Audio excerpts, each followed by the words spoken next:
back. All right, we'll start with Dave on the left. Ryan, have you guys decided on a starting offensive line?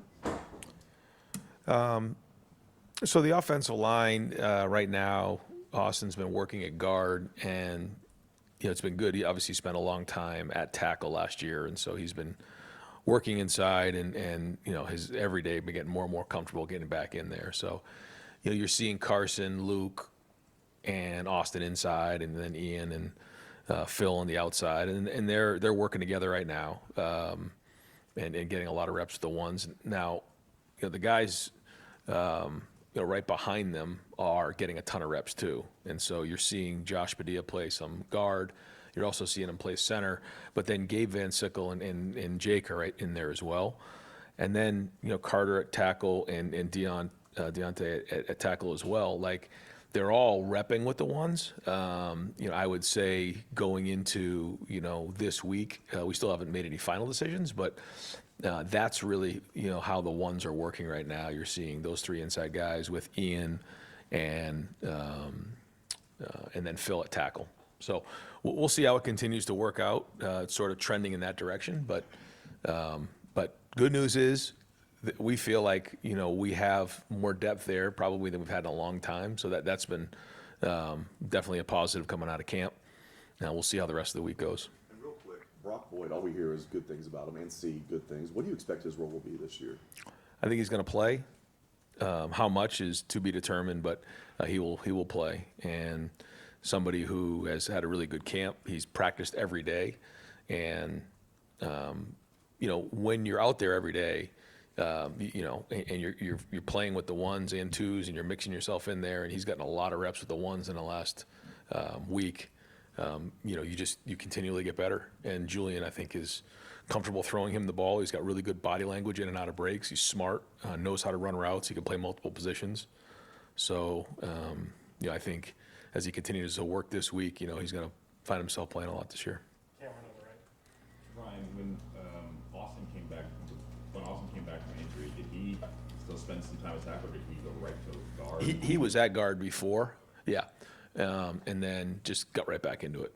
What do you guys like so much about Ian, and how have you seen his growth at left tackle? Well, he's always been athletic, strong in the weight room, great mentality, intelligent, and for offensive linemen, a lot of it is just experience. And he, as you've seen here, usually in that third year, you start to grow into your own, and that's what he's doing right now, playing with a lot of confidence. But he has the size, certainly the athleticism, and now he's getting more experience. So good to see him go against our guys every day in practice to give us an idea of what it's going to look like. But everything was trending coming into the summer, and we think he's continued to get better. Dave Holmes on the right. Yeah, I just want to get your thoughts on your group of captains and also on Brandon being Flacco. Yeah, every year you look at it and try to decide what the right number is. In the past couple of years, we've had 4. We had 3 the year before that, and I thought the way that the voting shook out this year, this was a great representation of who our team voted for, but also the positions. I think for the offensive line, Carson and Luke were we're certainly going to be leaders of this team. But when you have Austin, Luke, and Carson, and you get the offensive line union, we call it, like they sort of took from each other, I think. But it was important that Austin was a 2-time captain, and based on how the vote came out, that worked out. But then, when you look at the rest of the guys that were named captains, it's a good representation from each group almost. Not everybody's represented, but close. And when you have 51 new players on the team, it's a big challenge. And so this has been a new experience, for all the coaches, but for the players to bring these new guys into the program and teach them the culture, teach them the tradition, teach them the expectation, the standard. I thought they've done an excellent job of that. So it was more than just 1 or 2 guys. And if there was just 4 guys, that certainly in the voting there was a huge gap. We probably would have just named that. But those numbers were fairly close, and so we went with 7, which I think is the 6th time in Ohio State history for that. 7th time, yeah. So every year, what are you trying to do with your captains? Trying to find the guys that represent the team. I think these guys do a great job of that. For Brandon to get the block O, that's the respect of. So the players vote for the captain. For block O, it's Mick and his staff and myself, and it was a pretty strong vote for Brandon Ennis. Just what he's done on a daily basis, the way he shows up, his work ethic, his leadership. Certainly in line with the leadership award and what he's brought to the table off the field, and certainly he's made clutch plays for us as well on the field, which we're going to need him to do this season as well. Burn on the right. Ryan, with the rise of Jay Timmons and then seeing Simeon Caldwell lose his point strike last week and playing in that slot spot, what is the role looking like for Terry Moore, for Leroy Roker, and the rest of the safeties?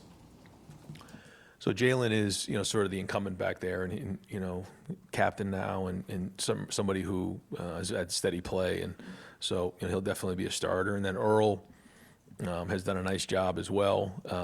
But you're going to see, Terry, and you're going to see Leroy roll there.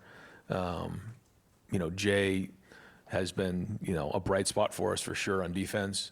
He can do multiple things, but certainly gives us a lot of flexibility in his position and what he does. So, those guys will all roll. And then Simeon, has really done a good job as a freshman. It's a lot as a safety to play, but he has great instincts, communicates well for a young player. So the good news is, based on the package, you're going to see a lot of these guys play, and we'll also, play some depth in nickel and base. Steven on the right. I guess for starters, the quarterback situation, like I think you probably left the spring thinking, Taven's maybe taking some steps there, and it sounds like Luke Fahey started to come on strong here. Do you know who your backup quarterback is heading into week 1 next week? Those guys are going to continue to work this week. And so, we'll continue because we're not into game week yet. So these guys are still competing, and we want another week of work to kind of see how these guys continue to evolve throughout the next 5 days, and we'll go from there. Both have shown bright spots for sure, and we know what's important there. And there'll be times, I think, even this week where we may even give them a chance with the ones to see what that looks like. But Julian's had a good camp. Julian's been strong, and those guys have a chance to see in the room what it looks like to be a leader, what the expectation is. So they're working hard. They're right in the middle of it. School starts tomorrow, so that we're going to change in this routine. But it's been early mornings and late nights. So there were some bright spots again out there today for both of those guys.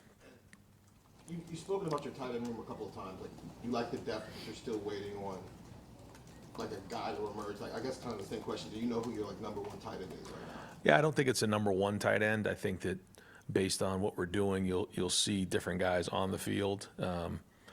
Bennett, Mason, Nate. Those guys can do multiple things, whether it's an 11 personnel or 12 personnel, and then the rest of the room fills out the depth, so they'll play as well. I think that those three have sort of, separated a little bit from the rest of the group, but, we'll see how this week plays. Bill Landis in the center. Ryan, I know you say you're not all the way there yet on making offensive line decisions, but if it's trending that way, like to move a player like Austin off of left tackle when he was so good in such an important spot last year, just what have those conversations been like with the staff as you've pondered making a rather kind of serious personnel change there to make sure you have the best five? Yeah, I think we try to, figure out, what were the, when we look at all the games and everything from last year, we try to identify, in the matchup games what it's going to look like. And I think we've seen that Austin can play tackle. We think that, he's probably an NFL guard who can play tackle as well, probably a swing player.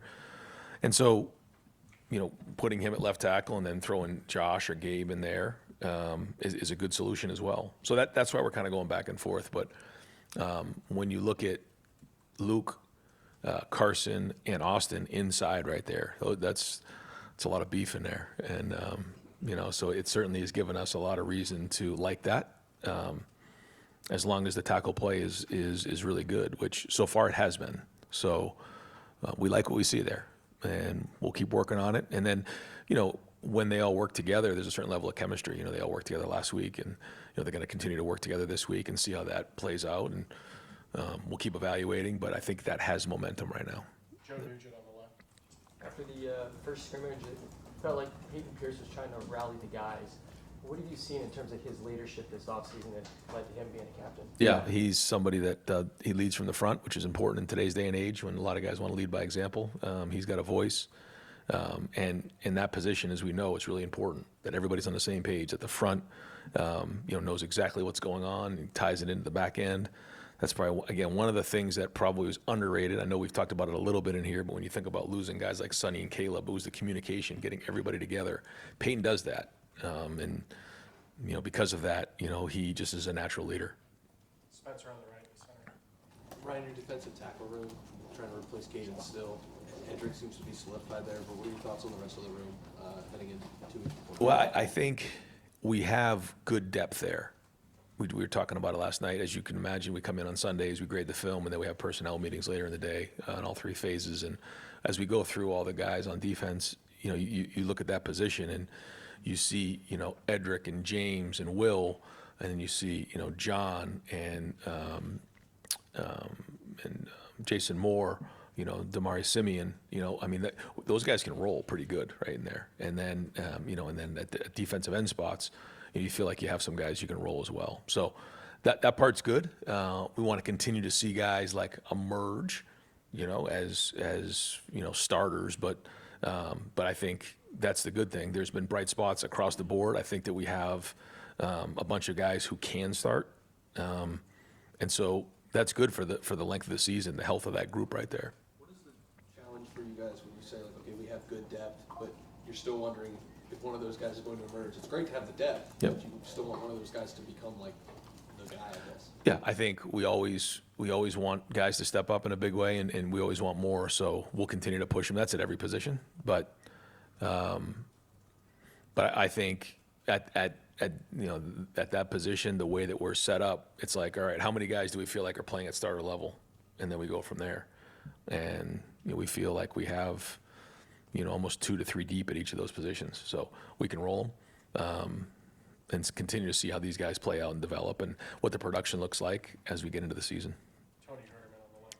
Ryan, you mentioned Brock earlier. That receiving room, how many of those guys do you expect to play in matchup games this year? And is Kyle back? What's he been doing?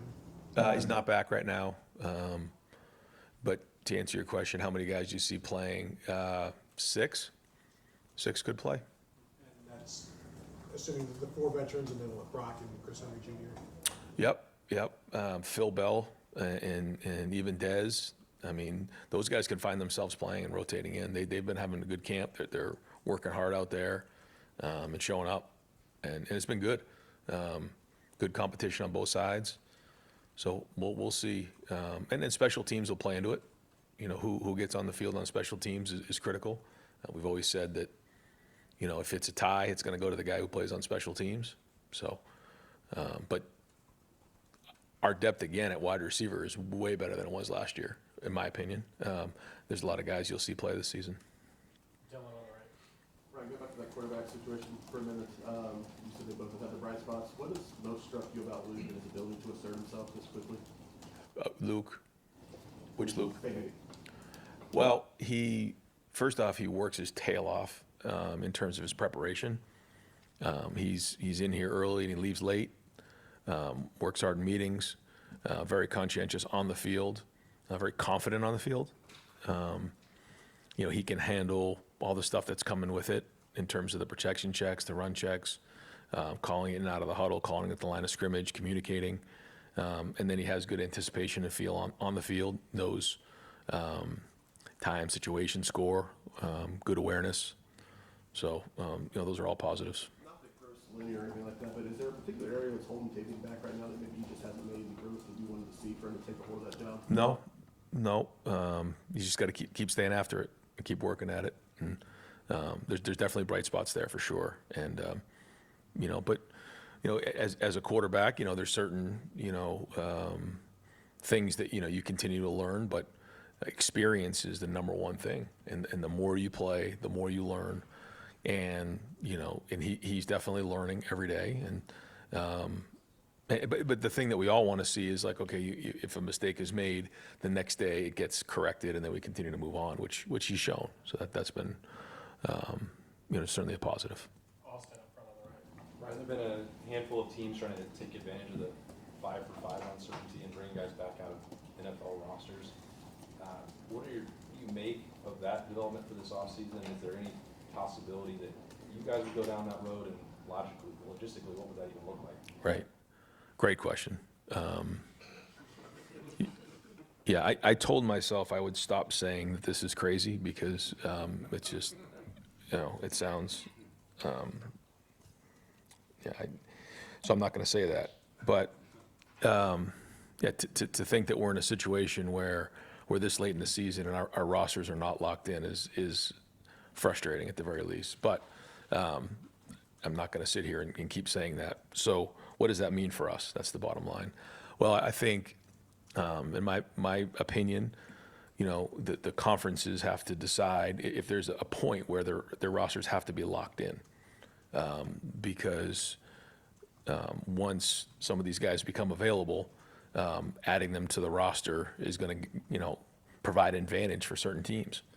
So we're certainly having conversations. I've had conversations with Tony Petitti about this. I know he's all over it and trying to do what's best for the conference.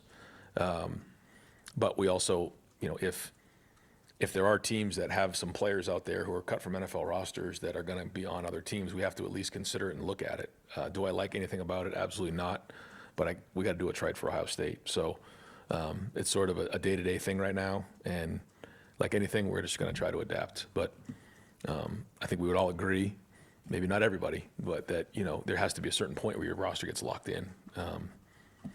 But whenever I heard that we were in a meeting and someone says, LSU just got a commitment from the Browns tight end, I said, we are certainly in a different world right now. So.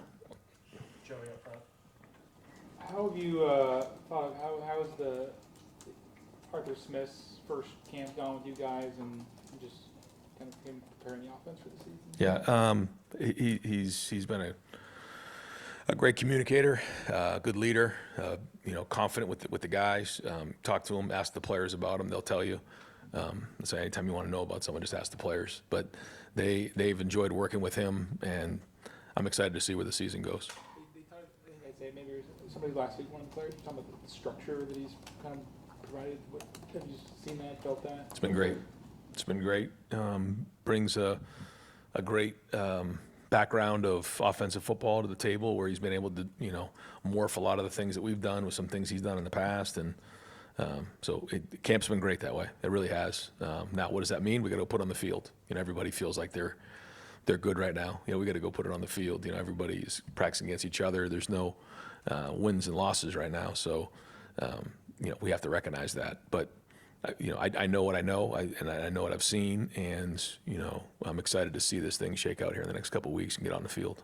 We're going to talk to three more. Andrew on the right. Ryan, you talked at this time last year about how valuable senior film is for high school recruiting, but quarterback has always kind of been outside of that timeline for you guys and for the rest of the country.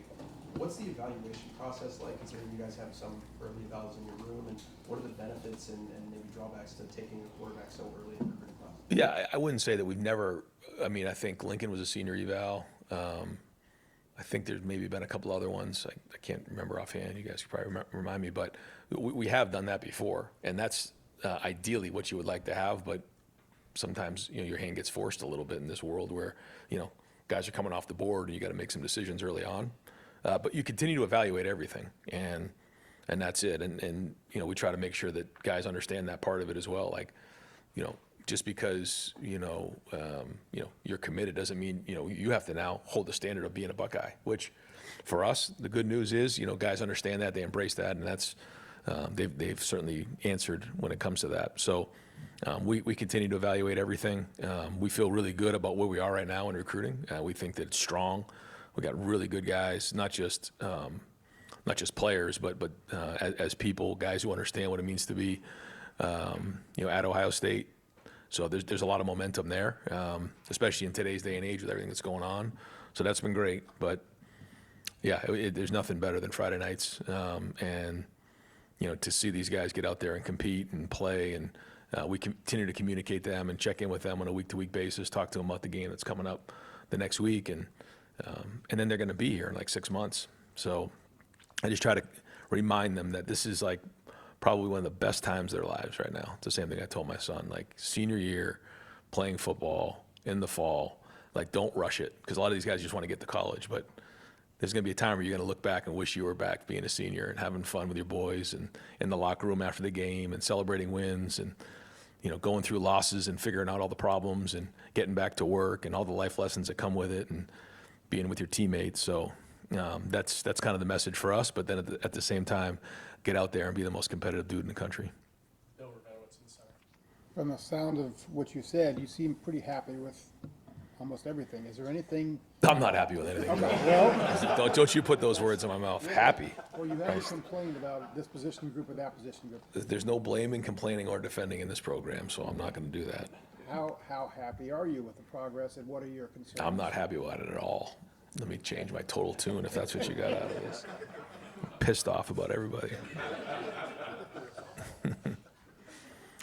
I think we're working. I think we have a monster schedule, and I think that, you know, we have 51 new guys, so there's a lot of unknown, and so we know, you know, what's coming here, and there's going to be storms along the way. But, you know, I think our guys have the right attitude. I think we have a chance to be a smart team, but we're going to have to be a disciplined team. And the first step to being a championship team is to not beat yourself. We've talked about this before.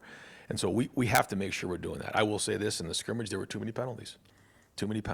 And that's discipline. And so we cannot beat ourselves early in the season. So we are going to be, you know, all over that part of it. There's a lot of areas that we got to improve in fast. But there's also a lot of things that I've seen that are encouraging. So that's been good, but we're nowhere near where we need to be. Payton Pierce, on one of the videos, I think it was James Laurinaitis said he got the most votes of anybody as a captain. If that's true, what is it about Payton that you think caused that? Yeah, the voting numbers are confidential, so yeah, it's not public information. So I don't know what happened there, but yeah, he's in trouble. No, yeah. So I won't get into how we voted, but I just think Payton, you're asking about him. You know, he's somebody that just has natural leadership skills and feels comfortable being in front of a group of men and you know, leading and you know, letting his voice heard. And today, that's a big part of it. You know, these guys nowadays are on their phones, and so Mick does a better job, or as good a job as anybody in the country, of putting, you know, our guys up in front of the group, and actually they have to get up there and speak and talk. And the first few times for a lot of these guys, it's hard, but you know, you watch our guys now. I mean, they feel comfortable doing it. With Payton, it was like day one. It's just he's a natural that way. You know, it was like that in high school. We knew that the type of leader he was, and you know what he did in high school in terms of leading his team to, you know, some really big wins.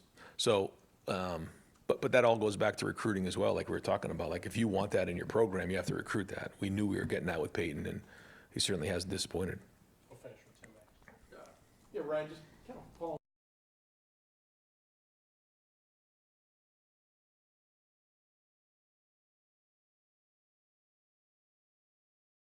The running game seems to be coming on, as you talked about in last week's press conference.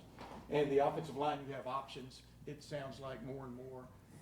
Compared to like even last year, you know, we're getting ready to open with Texas and the first time start. Do you sleep better at night having those kind of numbers at your back, so to speak? I will say having a quarterback and a center in particular that have the experience that these guys do allows you to do more things this time of year than you ever would if you didn't.